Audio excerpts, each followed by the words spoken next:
Here at the Community Food Bank of New Jersey, over 600 people came out to volunteer at this year's 24-hour pack-a-thon to help give back to those in need. The sun is reportedly the strongest from 11 a.m. to 3 p.m. Officials recommend staying indoors during those times. If you do need to be outside, take extra precaution. Wear sunscreen, a hat, sunglasses, and stay properly hydrated. Health officials at the Hackensack Meridian Overage Medical Center are providing safety tips on how to decrease the risk of these injuries and conditions. Students not only got to experience a reading of the legend of Sleepy Hollow, but actually got to meet the Headless Horseman himself. Officials and witnesses say that nobody was inside the home at the time of the fire.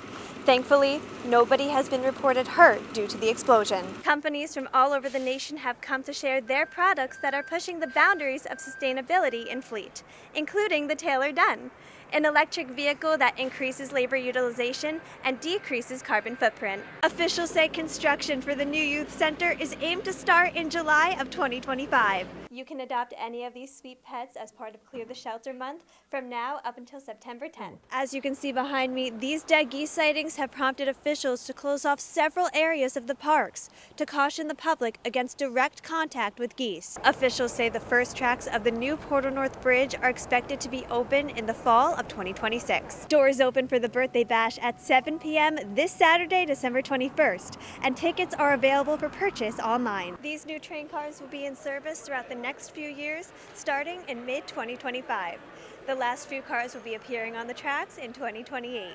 In addition to these bus wraps, Children on the Spectrum recorded train station announcements that will be played in the station throughout the month of April. Officials say these pink police cars will help raise awareness about the early detection of breast cancer throughout Somerset County.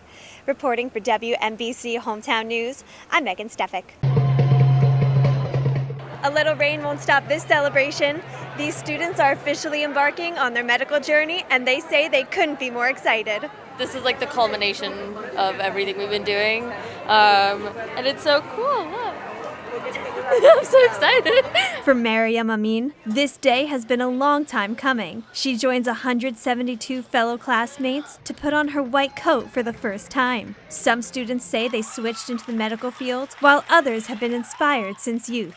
I grew up with a mother who was an incredible role model. She was an OBGYN and still is practicing today, and she was a huge inspiration for me to want to go into medicine. After reciting the Hippocratic Oath, the 2028 class of Rutgers Medical School was welcomed into the medical field by professors and alumni. They were congratulated by family members that some say they aspire to make proud.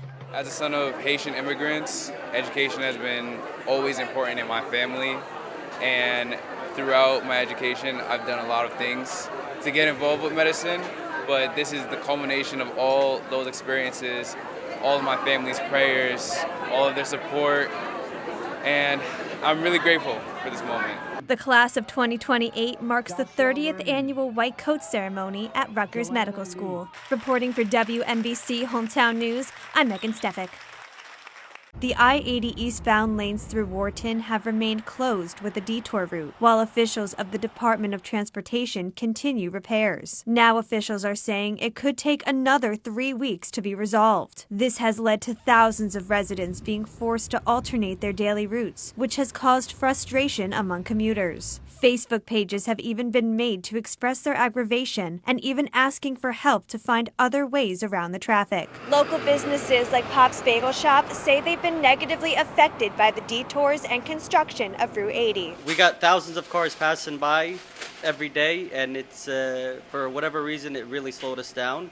We're down in sales like 25-30% now. One customer says just sitting in the traffic has added an extra 20 minutes to their daily commute. Employees of the bagel shop say they open at 4 a.m. and even then they see miles and miles of traffic building up. They say a lot of people come in to get a break from the traffic, but they've lost a lot of their regulars. Hopefully it is a few weeks, but from a lot of chitter chatter online, it seems like it's going to be a lot longer, so we hope that it is just a few more weeks. The mayor of Wharton, William Chegwidden, has been providing updates on the sinkhole's progress with residents of the borough on Facebook. Reporting for WMBC Hometown News, I'm Meghan Stefek.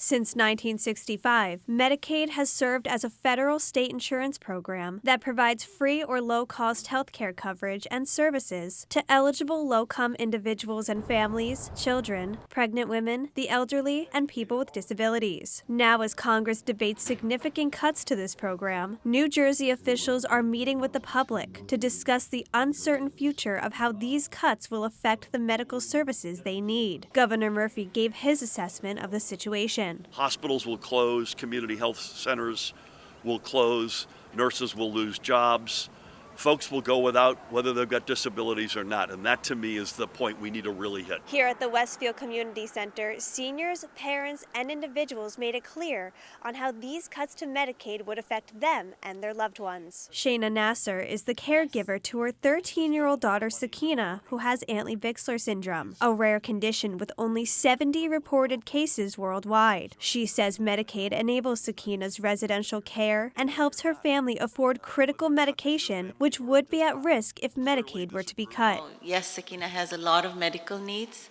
and she requires the system to be strong and there for her. At the same token, she's a child that wants to thrive, wants to live. Medicaid is also said to help millions of seniors access affordable health care. According to reports, 20% of seniors have delayed vital medications due to costs. You know, at 72, I shouldn't have to be worried about what am I going to do? Yep. Should I take this medication? Leave the blood pressure alone. You know, you don't need that medicine. That's the problem. Because you need to eat or something like that. Governor Murphy says he and other New Jersey officials are continuing to speak to members of President Trump's administration and Congress in an effort to stop these cuts. Reporting for WMBC Hometown News, I'm Meghan Stefek.